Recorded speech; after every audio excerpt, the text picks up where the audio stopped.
ಬರೆದರು ಕಗ್ಗ, ಪ್ರತಿ ಸಾಲಲಿಟ್ಟರು ಸಗ್ಗ. ಗುಂಡಪ್ಪ ಬರೆದರು ಕಗ್ಗ, ಪ್ರತಿ ಸಾಲಲಿಟ್ಟರು ಸಗ್ಗ.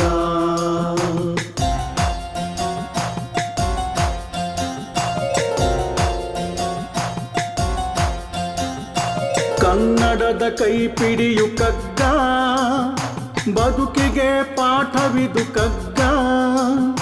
ಕನ್ನಡದ ಕೈಪಿಡಿಯು ಕಗ್ಗ, ಬದುಕಿಗೆ ಪಾಠವಿದು ಕಗ್ಗ.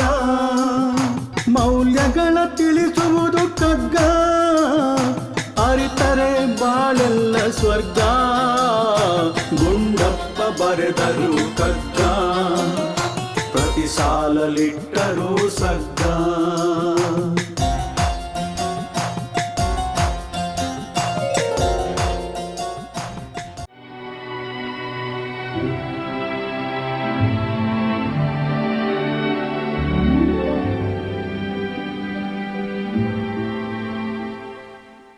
ನಮ್ಮೆಲ್ಲರ ಬದುಕಿನಲ್ಲೂ ಕೂಡ ನಮಗೆ ಒಬ್ಬ ಮಾದರಿ ವ್ಯಕ್ತಿ ಅಂತ ಇರ್ತಾರೆ, ಅಥವಾ ಮಾದರಿ ವ್ಯಕ್ತಿಗಳಿರ್ತಾರೆ ಅಂತ. We all need a role model ಅಂತ. ನಾನು ಈ ಮಾದರಿ ವ್ಯಕ್ತಿಗಳನ್ನು 3 ವಿಭಾಗಗಳಲ್ಲಿ ವಿಂಗಡಿಸಲಿಕ್ಕೆ ಇಷ್ಟಪಡ್ತೀನಿ. ಮೊದಲನೆಯವರನ್ನ ನಾನು ಕರೆಯೋದು ಅನುಕರಣೀಯರು ಅಂತ. ಇವರು ತಮ್ಮ ಒಂದು ಕ್ಷೇತ್ರದಲ್ಲಿ ಅಪಾರವಾದಂತಹ ಸಾಧನೆಯನ್ನು ಮಾಡಿದ್ದಾರೆ, ಗೊತ್ತಿಲ್ಲ ಅಂತ, ಇಲ್ಲದೇನೂ ಇರಬಹುದು ಅಂತ. ನಮ್ಮ ಪಕ್ಕದ ಮನೆಯವನಾಗಿರ್ಬೋದು, ನಮ್ಮ ಕೆಲಸದ ಆ ಒಂದು ಕಚೇರಿಯಲ್ಲಿ ಕೆಲಸ ಮಾಡ್ತಾ ಇರ್ತಕ್ಕಂತಹ ಸಹೋದ್ಯೋಗಿ ಆಗಿರಬಹುದು. ಇವರನ್ನು ನಾನು ಯಾಕೆ ಅನುಕರಣೀಯರು ಅಂತ ಕರಿತೇನೆ, ಅವರು ಯಾವುದೇ ಸಾಧನೆಯನ್ನು ಮಾಡದೇ ಇದ್ದರೂ ಕೂಡ ಅಂತಂದರೆ, ಚಂದದಲ್ಲಿ ಬದುಕಿರ್ತಾರೆ ಅಂತ.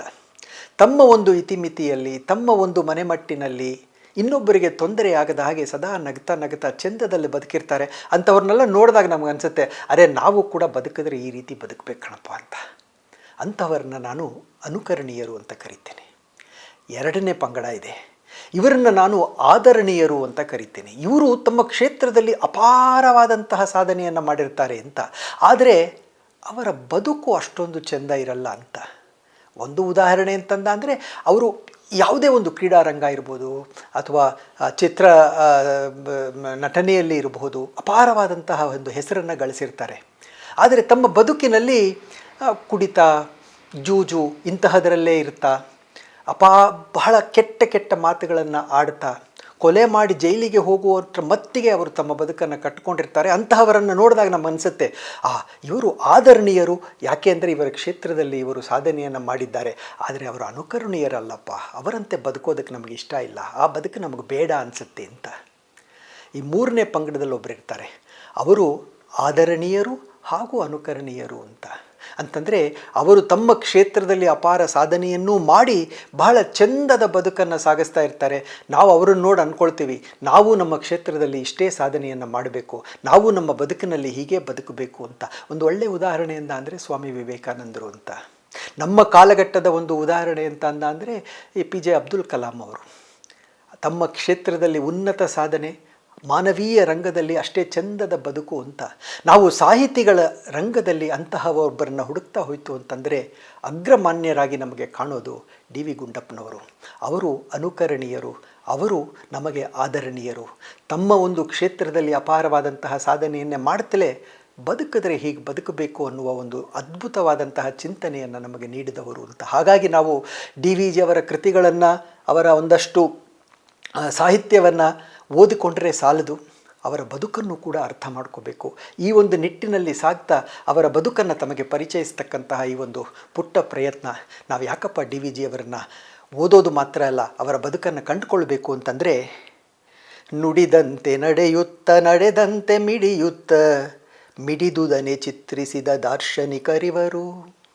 ನುಡಿದಂತೆ ನಡೆಯುತ್ತ ನಡೆದಂತೆ ಮಿಡಿಯುತ್ತ ಮಿಡಿದುದನೆ ಚಿತ್ರಿಸಿದ ದಾರ್ಶನಿಕರಿವರು. ಅಡಿಗಡಿಗೂ DVG ಅವರನ್ನು ಅನುಸರಿಸೆ, ಅಡಿಗಡಿಗೂ DVG ಅವರನ್ನು ಅನುಸರಿಸೆ ಗಡಿ ದಾಟಿ ಬೆಳೆದೆವು ನವ್ಯಜೀವಿ. ನಾವು ಗಡಿ ದಾಟಿ ಬೆಳಿಬೇಕು ಅಂತಂದರೆ DVG ಅಂತಹ ಮಹಾತ್ಮರ ಸಾಹಿತ್ಯವನ್ನು ಓದಿಕೊಳ್ಳೋದ್ರ ಜೊತೆಗೆ ಅವರ ಬದುಕನ್ನು ಕಂಡುಕೊಳ್ತಾ ಸಾಗಬೇಕು. ಈ ಒಂದು ನಿಟ್ಟಿನಲ್ಲಿ ಮುಂದುವರಿಯೋಣ. ನೀವು ನಮ್ಮ ಜೊತೆ ಇರ್ತೀರಾ ಅಂತ ಭಾವಿಸಿದ್ದೇನೆ. ನಮಸ್ಕಾರ. ನೀವು ಸದಾ ಆರೋಗ್ಯವಾಗಿರಿ, ನಗ್ತಾ ನಗ್ತಾ ಇರಿ.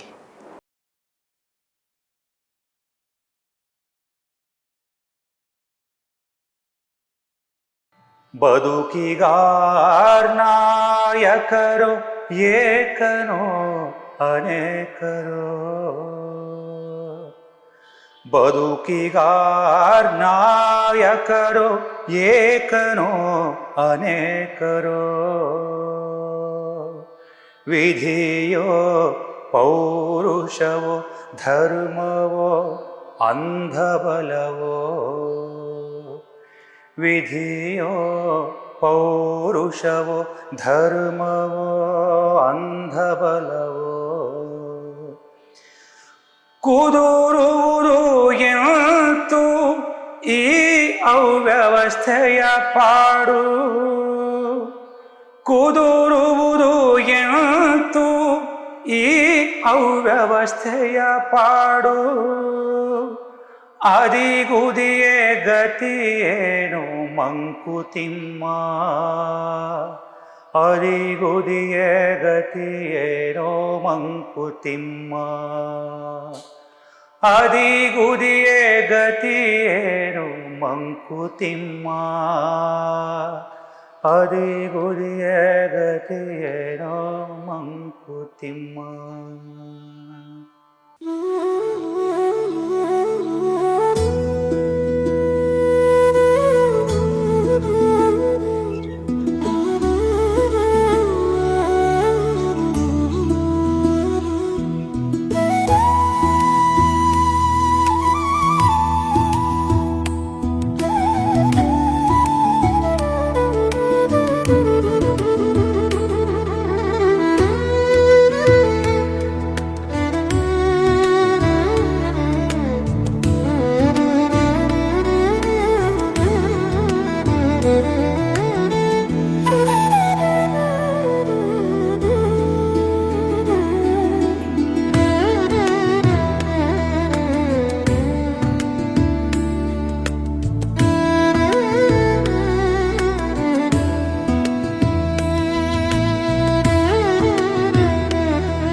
ಶಂಕ್ರು, ನೀನು ಚೆನ್ನಾಗಿ ಓದಿ ಪಾಸಾಗಲಿ ಅಂತ ನಾನು ದಿನಾಲು ದೇವಸ್ಥಾನಕ್ಕೆ ಹೋಗ್ತಿದ್ನಲ್ಲ, ಅಲ್ಲಿ ಏನಾಯಿತು ಗೊತ್ತಾ? ಬಲ್ಗಡೆಯಿಂದ ಹೂ ಬಿತ್ತು. ಅರ್ಚಕರು ಆ ಹೂನ ನನ್ನ ಕೈಯಲ್ಲಿ ಕೊಟ್ಟು ನಿಮ್ಮ ಮಗನಿಗೆ ಹೂ ಕೊಡಿ, ಚೆನ್ನಾಗಿ ಓದಿ ಪಾಸ್ ಆಗ್ತಾನೆ ಅಂತ ಹೇಳಿದ್ರು. ಕುಂಕುಮನೂ ಕೊಟ್ಟಿದ್ದಾರೆ, ಅಲ್ಲಿಟ್ಟಿರ್ತೀನಿ ಒಳಗಡೆ. ಹಾಂ, ದಿನಾಲು ಹಚ್ಕೋಬೇಕು. ಅಮ್ಮ, ಈ ಹೂ ಬಿದ್ದರೆ ಮಾರ್ಕ್ಸ್ ಬೀಳುತ್ತೇನಮ್ಮ? ಆಹಾ, ಚಿನ್ನದಂತ ಮಾತು ಕೇಳಿದ್ಯಪ್ಪ. 8 ವರ್ಷಕ್ಕೆ ನಿನ್ನ ಮಗ ದಂಟು ಅನ್ನೋ ಹಾಗೆ ಇವತ್ತೇ ನೋಡು ನಿನ್ನ ಬಾಯಲ್ಲಿ ಚಿನ್ನದಂತ ಮಾತು ಕೇಳಿದ್ದು. ಹೂ ಬಿದ್ರೆ ಮಾರ್ಕ್ಸ್ ಬೀಳುತ್ತಾ? ಬಾಲೆ ಬಾಲೆ. ಸಾಕ್ರಿ ನಕ್ಕಿದ್ದು. ಅಕ್ಕಪಕ್ಕದವ್ರು ಏನಾದರೂ ಕೇಳಿಸ್ಕೊಂಡ್ರೆ ಈ ಮನುಷ್ಯಂಗೆ ನಗಕ್ಕೂ ಬರುತ್ತಾ ಅಂತ ಎದೆ ಬಡ್ಕೊಂಡು ಸಾಯ್ತಾರೆ. ದೇವ್ರ ವಿಷಯದಲ್ಲಿ ಈ ಥರ ಹಗುರವಾಗಿ ಮಾತಾಡಬಾರ್ದು. ನೋಡ್ತಾ ಇರಿ, ಈ ಸಲ ಪರೀಕ್ಷೆಯಲ್ಲಿ ಡಿಸ್ಟಿಂಕ್ಷನಲ್ಲಿ ಪಾಸ್ ಆಗಿಲ್ಲ ನನ್ನ ಮಗ ಅಂದರೆ ಅವಾಗ ಕೇಳಿ.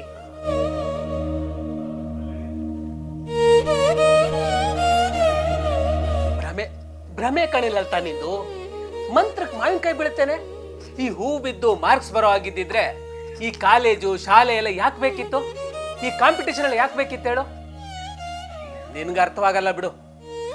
ನನಗೆ ಗೊತ್ತು ರೀ, ಮಾರ್ಕ್ಸ್ ಬರೋದು ಓದೋದ್ರಿಂದ ಪುಸ್ತಕದಿಂದ ಅಂತ. ಆದರೆ ಅದಕ್ಕೆ ಬೇಕಾಗಿರೋ ಆತ್ಮವಿಶ್ವಾಸ ಬರೋದು ದೇವರಿಂದ.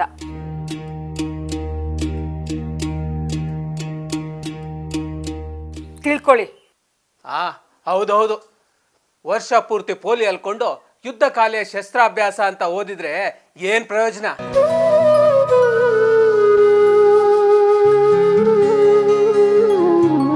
ನಿನ್ಗೆ ಪಾಸ್ ಆಗೋ ಆಸೆ ಇದ್ರೆ ಕಷ್ಟಪಟ್ಟು ಓದು. ಓದಿದ್ದನ್ನ ದಕ್ಕಿಸ್ಕೊ. ಗೊತ್ತಿಲ್ಲದೆ ಇದ್ದದನ್ನ ಬೇರೆಯವ್ರನ್ನ ಕೇಳಿ ತಿಳ್ಕೊ. ಶ್ರಮಕ್ಕೆ ಅದರದ್ದೇ ಆದ ಪ್ರತಿಫಲವಿದೆ. ಅರ್ಥವಾಯ್ತಾ?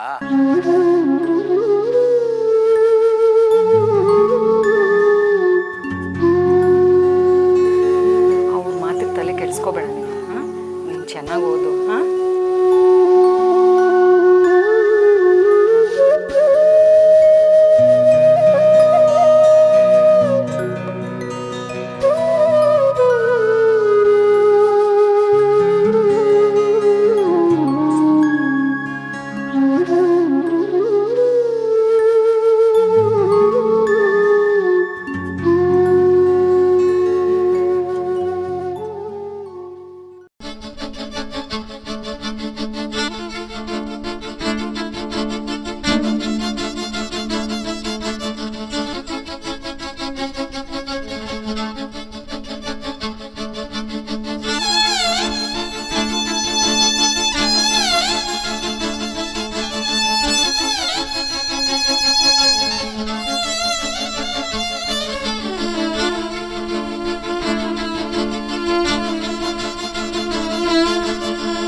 ಮಗ ಹೇಳು, ಅದೇನೋ ಕ್ವಶನ್ ಪೇಪರ್ ಡೀಲಿಂಗ್ ಮಾಡ್ತೀನಿ ಅಂತ ಹೇಳಿದ್ದಲ್ವ? ಹೂ ಮಗ, 5 ಪೇಪರ್ ಲೀಕ್ ಆಗೋಯ್ತೆ ಕಣ. ಬರೀ 25,000 ಹೇಳ್ತಾವ್ರೆ. ಒಬ್ಬೊಬ್ರು 5,000 ರೆಡಿ ಮಾಡಿದ್ರೆ ಸಾಕು, ಚಾಪ್ಟರ್ ಕ್ಲೋಸ್.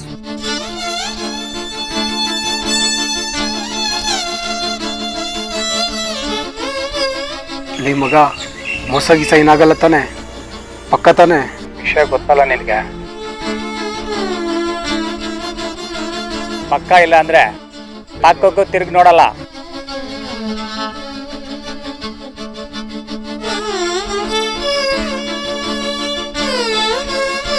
ಆದ್ರೆ 5,000 ರೂಪಾಯಿ ಎಲ್ಲಿಂದ ಹೊಂಚೋದು ಮಗ? ಪಾಸ್ ಆಗ್ಬೇಕು ಅಂದ್ರೆ ಕಾಸು ಖರ್ಚಾಗತ್ತಯ್ಯ.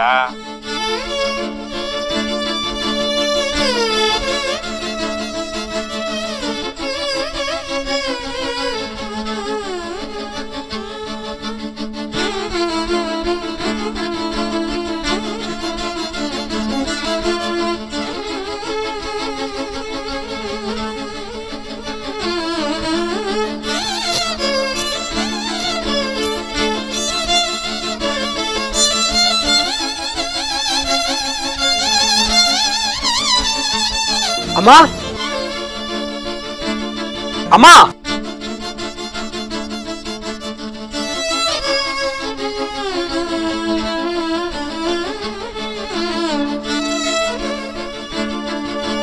ಅಮ್ಮ,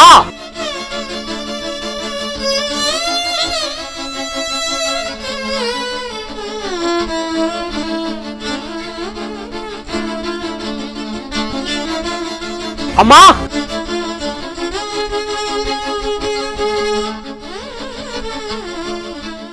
ಏನು, ಯಾಕೆ ಹಾಕೋತಿದ್ಯಾ? ನನಗೆ ನಿನಗೆ ಏನ್ ನಿನ್ಗೆ? ಅದೇನ್ ಹೇಳು.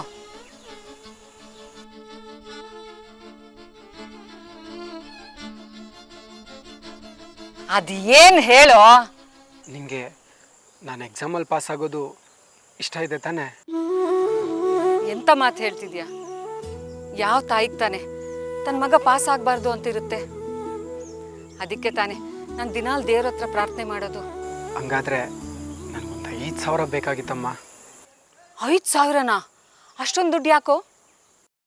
ಕೊಡಮ್ಮ, ಆಮೇಲೆ ಹೇಳ್ತೀನಿ. ಆಗಲ್ಲ, ಮೊದಲು ವಿಷಯ ಏನಂತ ಹೇಳು. ಅಮ್ಮ, ನಿನ್ನಾಣೆಗೂ ನಾನು ಯಾವುದೊಂದು ವೆಚ್ಚನೂ ಮಾಡಲ್ಲ. ಗೊತ್ತಿದೆ ನನ್ನ ಮಗ ಅಡ್ಡದಾರಿ ತುಳಿಯೋನೂ ಅಲ್ಲ, ತುಳಿಯೋದು ಇಲ್ಲ ಅಂತ. ಆದರೆ ನನಗೆ ಸರಿಯಾದ ಕಾರಣ ಗೊತ್ತಾಗಬೇಕು. ಅಮ್ಮ, ಅದು 5,000 ಕೊಟ್ಟರೆ ನನಗೆ ಕ್ವಶನ್ ಪೇಪರ್ ಸಿಗುತ್ತಮ್ಮ. ಯಾವ ಕ್ವಶನ್ ಪೇಪರು? ಅದೇ ಅಮ್ಮ, ಈ ವರ್ಷದ್ದು ಲೀಕ್ ಆಗಿದೆ ಅಂತ. ಅದಕ್ಕೆ ಪ್ರಿಪೇರ್ ಆಗಿಬಿಟ್ರೆ ಸಾಕಮ್ಮ. 100ಕ್ಕೆ 100 ಅಂಕ ಬಂದಿಲ್ಲ ಅಂದ್ರು 90% ಗ್ಯಾರಂಟಿ. ಕಪಾಳಕ್ಕೆ ಬಾರಿಸ್ಬಿಡ್ತೀನಿ ನೋಡು. ಕಷ್ಟಪಟ್ಟು ದೇವ್ರ ಮೇಲೆ ಭಾರ ಹಾಕಿ ಓದು ಅಂದ್ರೆ ಅಡ್ಡದಾರಿ ಹಿಡಿತೀನಂತೀಯ? ನಾಚಿಗೆ ಆಗ್ಬೇಕು ನಿನ್ ಜನ್ಮಕ್ಕೆ. ಅಪ್ಪ ಬರ್ಲಿ, ಅವರೇ ಸರಿ ನಿನ್ಗೆ. ಅಮ್ಮ ಅಮ್ಮ ಪ್ಲೀಸ್ ಅಮ್ಮ, ಅಪ್ಪನ ಮಾತ್ರ ಹೇಳ್ಬೇಡಮ್ಮ ಪ್ಲೀಸ್ ಅಮ್ಮ. ಹೇಳ್ಬಾರ್ದು ಅಂದ್ರೆ ಈಗ್ಲೇ ಈ ಕ್ಷಣನೇ ಆ ಯೋಚನೆ ನಿನ್ ತಲೆಯಿಂದ ತೆಗ್ದಾಕು. ಮೈ ಬಗ್ಸಿ ಓದು. ದುಡ್ಡಂತೆ ದುಡ್ಡು ಏನ್ ಗಿಡದಲ್ಲಿ ಬೆಳೆದು ಬಿಡುತ್ತಾ ಕಿತ್ಕೊಡಕ್ಕೆ?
ಬರೆದರು ಕಗ್ಗ, ಪ್ರತಿ ಸಾಲಲಿಟ್ಟರು ಸಗ್ಗ. ಗುಂಡಪ್ಪ ಬರೆದರು ಕಗ್ಗ, ಪ್ರತಿ ಸಾಲಲಿಟ್ಟರು ಸಗ್ಗ.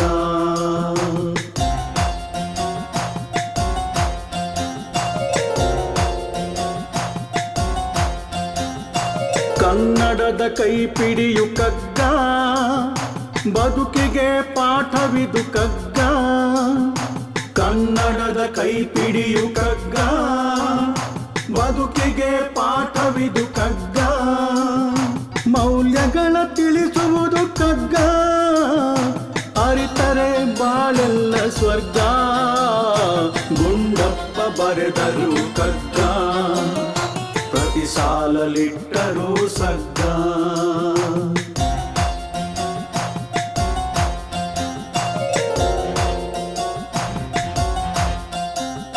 ನೂರೆಂಟು ಅರ್ಥಗಳ ಕಗ್ಗ, ಮನುಕುಲಕ್ಕೆ ಕನ್ನಡಿಯು ಕಗ್ಗ, ನೂರೆಂಟು ಅರ್ಥಗಳ ಕಗ್ಗ, ಮನುಕುಲಕ್ಕೆ ಕನ್ನಡಿಯು ಕಗ್ಗ, ವೇದಾಂತ ಸಾರವಿದು ಕಗ್ಗ, ಕನ್ನಡದ ಗೀತೆ ಇದು ಕಗ್ಗ.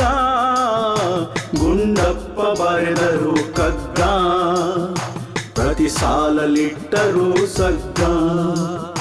ಗುಂಡಪ್ಪ ಬರೆದರು ಕಗ್ಗ, ಪ್ರತಿ ಸಾಲಲಿಟ್ಟರೂ ಸಗ್ಗ.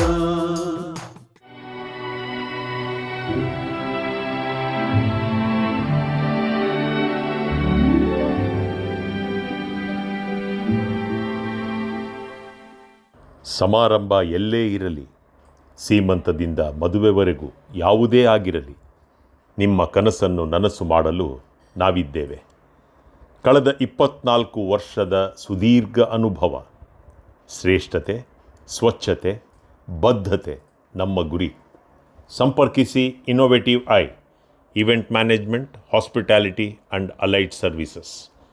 ನಿಮ್ಮ ಸೇವೆಗೆ ನಾವು ಸಿದ್ಧರಿದ್ದೇವೆ.